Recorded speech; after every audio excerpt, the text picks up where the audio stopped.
Hello, bonjour. Right, so we're talking about two things today. We're talking about this. Exactly, I have that here. Louis Just Salmon, make sure I got, 2008. make sure we got the same memo and that. Exactly, and Clos St Hilaire, 2006. Yeah, so recap. I know you know, but you're tasting so many then, you know. So Louis Salmon is our prestige Blanc de Blanc cuvee. It's called Louis Salmon since our bicentenary, but it is one of our longest standing prestige cuvee. We did Nicolas François and then we did Louis Salmon. So it's just a change of name. And the reason for it is for our bicentenary, we hired an historian to do a lot more research about some of the family history, or formalize some of it. And it turned out that the brother of Elizabeth Salmon, so the wife of Nicolas François, the founding couple, had a very involved role in the creation of the house, and he was effectively the first chief winemaker, albeit that title didn't exist. So we thought we had two prestige cuvées that had the name of the founders of the house, Nicolas François for the Brut blend, Elizabeth Salmon for the rosé. And we had a Blanc de Blanc with no name, so we gave it the name of Louis Salmon. That's for the historical part.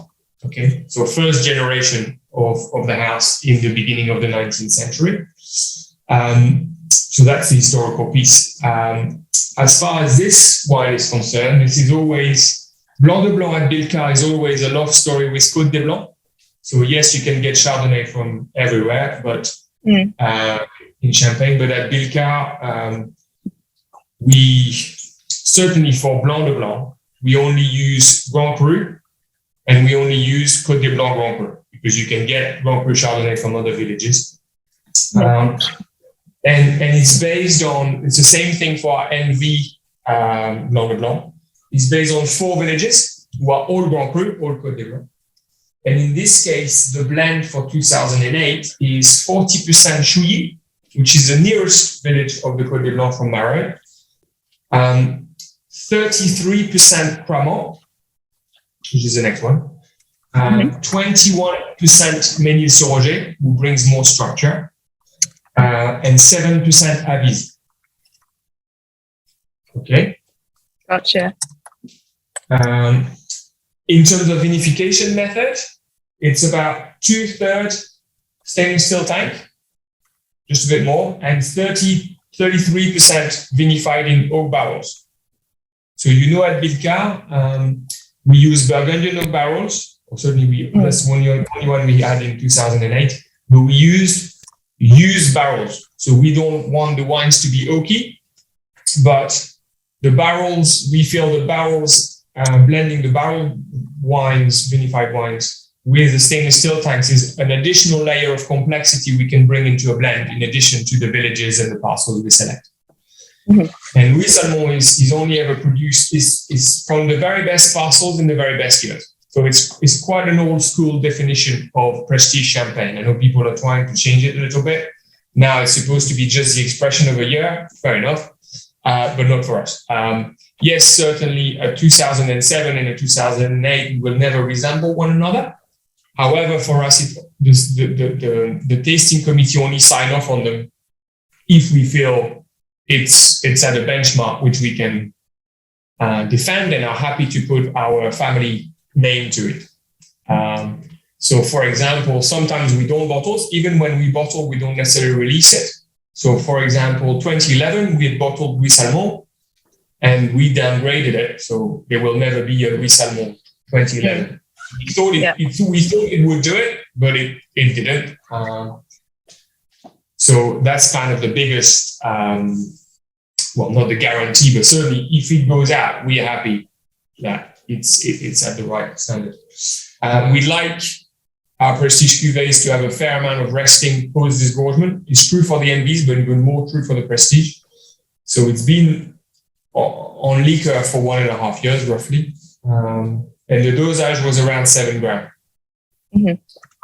All our dosage are decided blind by the same tasting committee that decides on the blend. For us, it's not just about sugar. I think this whole sugar wine thing is a bit of a moot point. It's about creating balance in the wine and having an harmonious wine. When you decide on a blend, when you do the vin clair, which is what we've been doing now, albeit we're not going to do any prestige in 2021, but the dosage is your last opportunity to recreate that balance, because when you have a wine that's been on lease for, in this case, 11 years, things change over that period of time, and the auto leases can move the balance of the wine.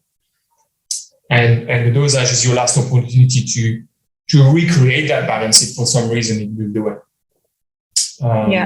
And for the different vintages of Louis Salmon, do you keep them on the lees for the same amount of time, or do you also do that like tasting as well?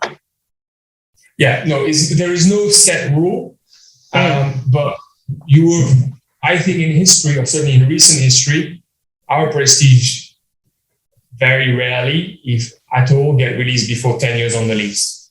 Yeah.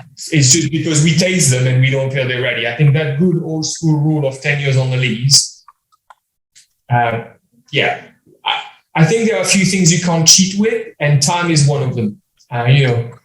Terroir, viticulture, vinification, and time. Yeah. I think it's a dangerous game. So we don't like to play with that. Ultimately, we our non-vintage Blanc de Blanc spends 5 years on the lease already. Louis Salmon need to give a different expression. Typically, it depends how you like your Grand Cru Chardonnay, but we are looking for a richer, more complex expression of the Côte de Blanc compared to our NV. And time is a significant factor in achieving that, as well as the parcel selection and obviously making sure the best parcels are selected in the best years. We feel the expression of that 08, I don't think we need to talk about how important 08 was in Champagne, but it's a creamy, it's quite a creamy an expression of 08 as compared to others we've tasted. And I think it's the same balance that you will find with the Nicolas François 08, which we plan to release next year.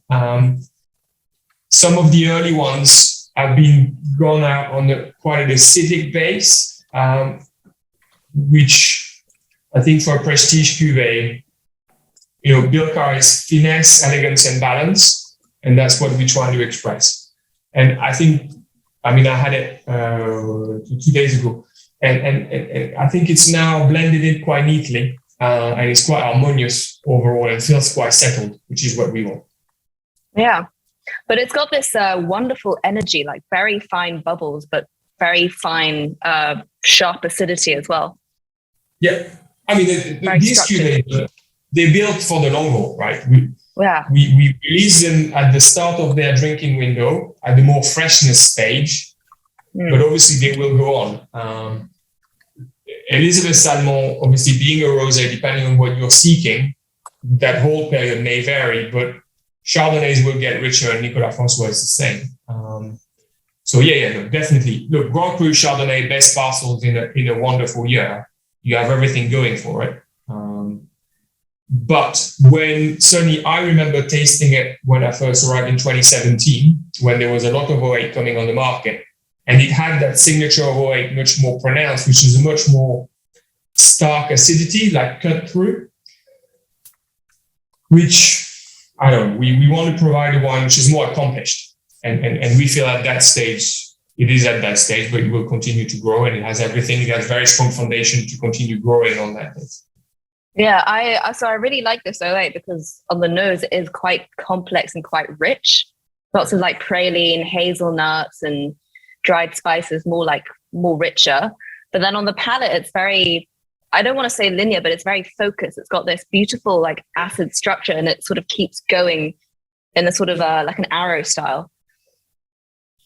But that's the terroir talking to you there. I think the nose expression is a function of the time. Yeah. Proper time on lees and time post disgorgement is a hint of where the mouth is going to go. But ultimately, if you look at this terroir, Chouilly, Cremant, Ménil, Lavise, you're on the chalk. particularly with this parcel, you're on the parcels, you're on the chalk straight away. I mean, you just kick the ground a little bit and you will turn white if it's not already white under your feet. So already the nutriments and the structure of the vines get that minerality and salinity that gives you the structure and the linearity that you're describing. So I'm not surprised that the oak helps create a bit more balance and structure. I mean, we put a lot less oak in that away than we did in the 07. In the 07, we were at 50%, which was the highest we'd been with Louis Salmon. And there, okay. I guess the 2/3, a third is a more typical element of balance because you want the micro-oxidation of the oak, yet you never want the oak, you don't want the wines to be oaky. I mean, what we want is the expression, a Billecart expression of top Chardonnay. You don't want to feel like Billecart barrels. That's not the point. Sorry, this 2008, it was 33% in oak or 50% in oak? 32.5 to be accurate, but I say 2/3, a third. And 2007 was 50-50. Right.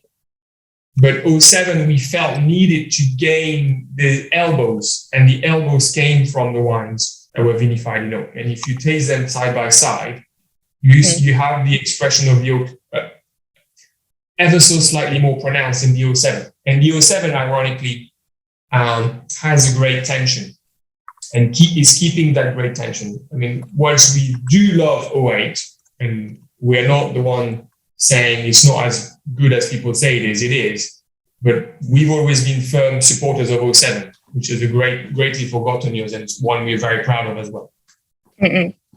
Excellent. So that's coming out. I think I'm launching it on the 27th of, I'm just checking, 27th of April. Oh, I think it's wonderful. I'm glad I poured it a little bit in advance because when I first smelt it, it was completely different. Very refined. It's been in the bottle for a long time, you know? It's like when the genie comes out, it kind of needs to stretch his legs. But it's not what we're saying you need to decant for a long time. You know, it's accomplished, but opening it a little bit will help create the expression. It's the worst thing that happens sometimes to clients when they say to you, well, the last glass was the best one. Well, it's possibly because you drank too quickly. And often it's because people share this bottle understandably with 6 or 7 people. So it's one glass and in 10 minutes, the thing is gone. Yeah. No, I think it's got incredible structure on the palate. And I think that's going to keep going for a very long time. Yeah. Well, we believe so. Frankly, otherwise we wouldn't have released it. You want to talk about the other one, or you've got any more on the Louis? No, let's do the Clos St Hilaire. So Clos St Hilaire, this one. So I don't know whether you'd seen the ones before. So they had a different label. We changed the label. So we've gone for a wooden label, which we had put in this one, the Brut. Yes. Yeah. So the Brut now and the Clos St Hilaire have the same wooden label.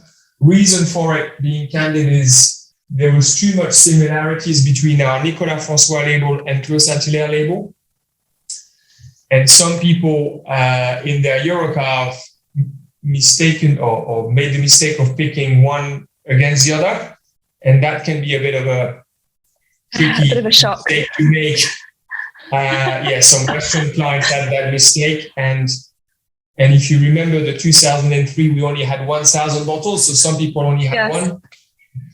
So, So that's not good. So we thought, okay, let's change it. Let's make it really, really different. And also it highlights the brotherhood between Clos St Hilaire and Brut in that they are both they are the only 2 cuvées that are vinified 100% in oak. So at least it's clear. So somebody who loves Brut is likely to love Clos St Hilaire and vice versa, because it's obviously a more oxidative stuff.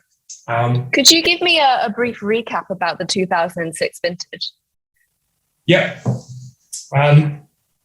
So the 2006 vintage is cold winter, a few frosts during spring, a bit of a funny summer. So it was warm, but there was also been some rain. But all rescued in September with a good weather in the beginning of September. Okay, so it kind of dried up. In terms of profile of a year, which is possibly in terms of maturity, it was all fine. I mean, we achieved across the cellar 10.2. So we harvested late for the old parcel, second half of September. So all of that was fine. What it turned out to be, which is possibly more your question, is it's quite a rich year from the beginning. It feels quite solar.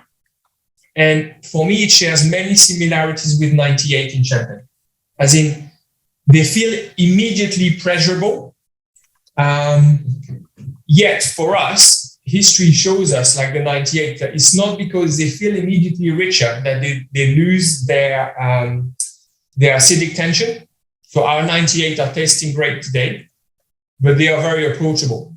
Whether that comes from the hit and miss summer or more likely the sunny beginning of September, but it feels sunnier, like if you compare it to an 02, which is very sort of lean, or even an 08. So very approachable, a client pleaser is possibly. So people won't need to wait for 5, 10, 15, 20 years to get that more oxidative, richer style. They will open it and you'll get it. You'll see today, compared to our 02 or even our 03, which was a very sunny year in Champagne, very warm year in France. You get that accessibility of 06 more readily. On the parcel itself, because that's very important here, there's not going to be much to say about vinification. You know the history of Clos St Hilaire or not? Well, they're quite old vines now, right? Yeah, so they planted in. So for centuries, this was the orchard and the garden of the family. Okay, so that parcel is completely integrated in the village and in our estate. So it's at the bottom slope of Le Bruguet, which is the hill overlooking Marais.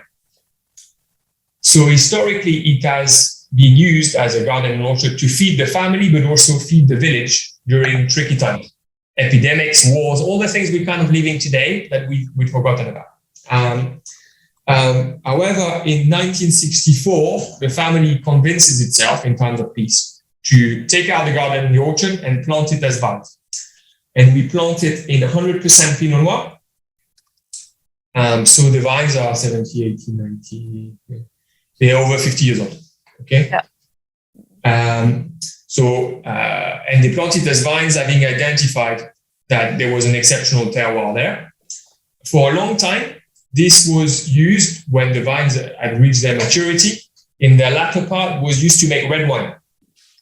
The red wine that was going into, So it's only since the 1995 vintage that this has been vinified individually as a Clos St Hilaire. Before that, it entered into various blends, and its latter life, since I think the 1988, something like that, it was used to make the red wine for Elizabeth Salmon. So first vintage 95, because by then the vines had reached a level of maturity which allowed that concentration to be gained. Already we got the hint from the fact we were making red wine. Well, that's a whole 30 years since you planted the Pinot Noir vines. Yes, when we started making the red. But now, obviously, this is gone. And the pruning method in Clos St Hilaire is different. So normally in Champagne for Pinot Noir, you use cordon royal. So it's like that shape. But you keep a prolongement, basically the younger part where you get most of the buds and therefore most of the fruit. On the Clos St Hilaire, we cut that top half. So basically the foot of the vine get larger and you get most of your grapes from the courson.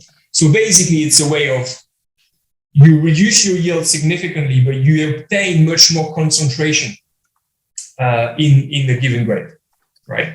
And it's farmed differently. Basically, it's been our R&D department for a long time. So that's where we first used plough horses there. That's where the first permaculture, the organic experiments, all of these started there. And then we rolled it out. So it's very convenient for us because it's 1 hectare. So we're able to do trials from the highs and the lows, et cetera, et cetera. So it's worked differently and it has a unique terroir. Yes, it's chalk, but because it's bottom of the hill, you get a lot of topsoil before you get to the chalk. So typically you have about 3 meters of topsoil before you get to the chalk. It's a unique parcel with unique personality. It's the only wine we make. And in many ways, it's the simplest wine we make because the parcel is next to the pressing room.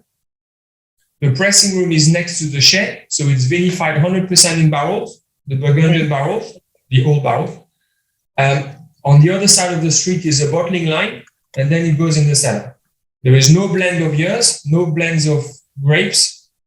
So it's single grape variety, 100% Pinot Noir, single year, in this case 2006, single vinification method, 100% barrel, and 100% malo blocked. We don't make malolactic fermentation with Clos St Hilaire. Yeah. No. So, I mean, it's single parcel, and also all the vinification is in that area. It's got its own separate winemaking equipment and everything.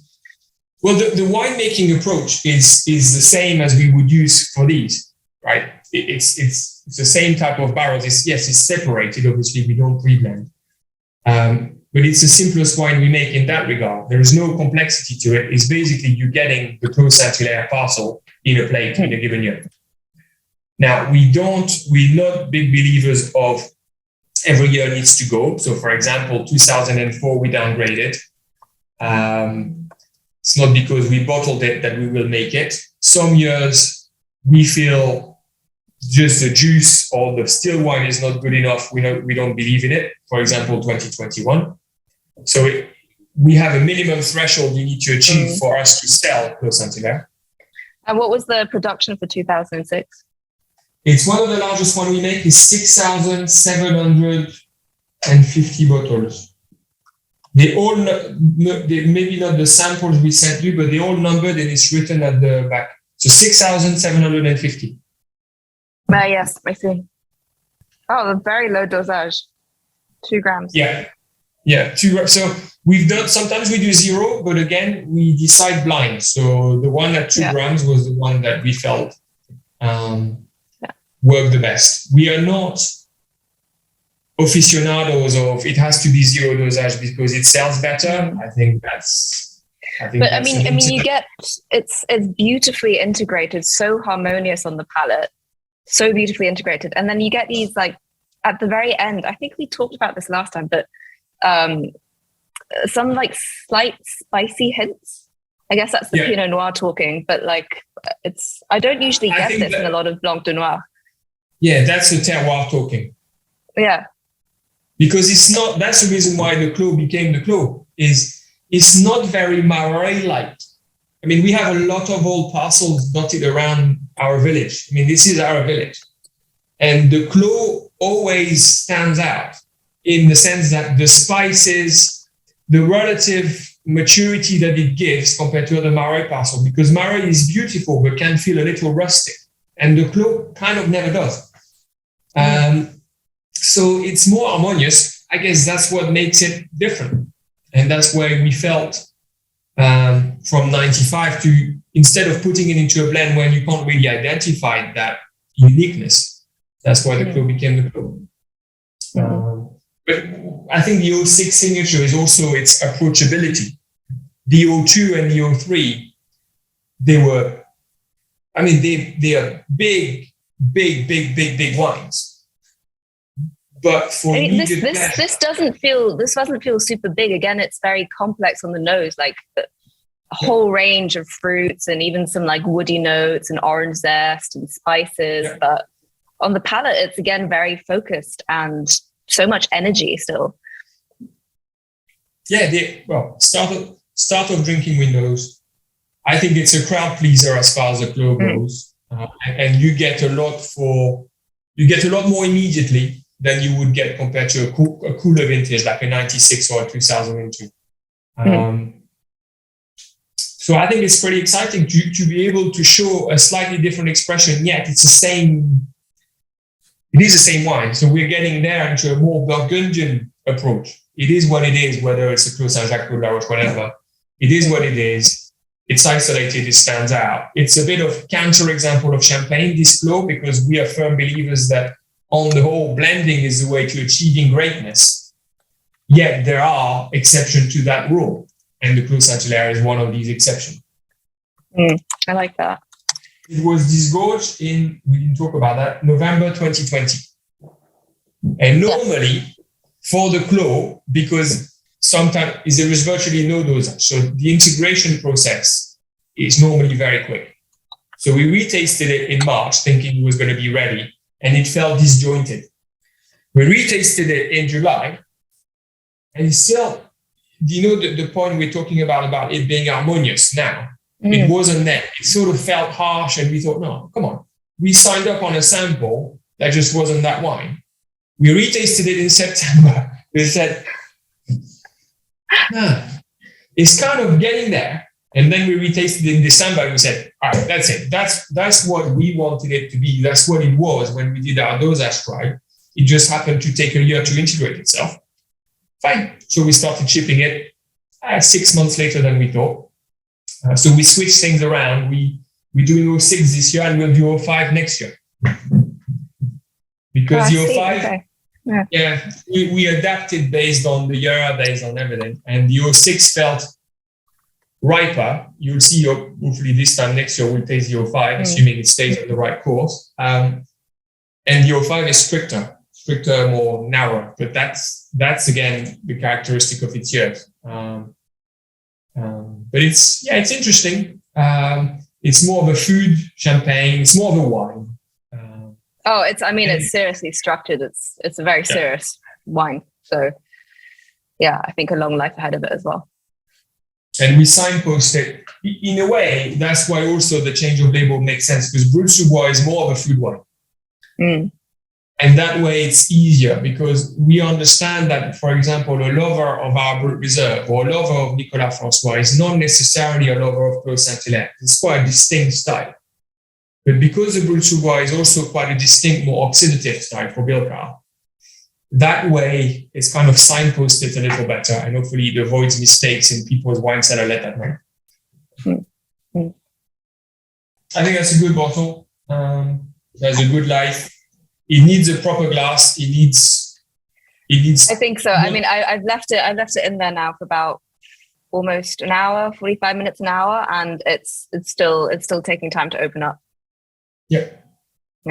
Most people lay them down for a while. So I think in this case, it's not at that level of in our range. Whilst we are prepared for people to open them straight away, and we're not in the case of it has to be a prerequisite for you to wait, because we know people don't listen to that.